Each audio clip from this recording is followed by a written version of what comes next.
প্রবাসে থাকা মানুষগুলো কাঁদে, কিন্তু সেই কান্নার কোনো শব্দ হয় না, কারণ তারা জানে চোখের পানি দিলেও দেশে থাকা সেই প্রিয় মানুষগুলো যে মন খারাপ হয়ে যাবে,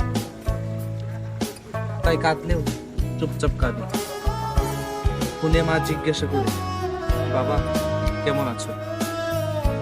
আমি হেসে বলি, ভালো আছি না। কিন্তু জানো মা, আমি যে ভালো নেই।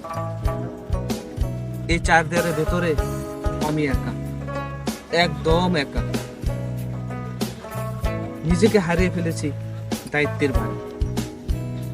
প্রতিদিন কাজ, ঘাম, কষ্ট, আর তারপর একাকিত্ব। আমি শুধু টাকা পাঠাই না, আমি নিজের জীবনটাকে পাঠিয়ে দিই, যাতে তোমরা ভালো থাকো।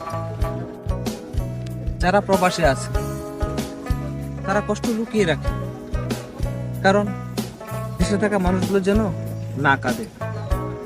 তাদের জন্য দোয়া কর। তারা শুধু টাকা না, তারা অনেক না বলা গল্প। একটা প্রবাসী হাসি মানে অসংখ্য কান্না গিলে ফেলে একটা মানুষ।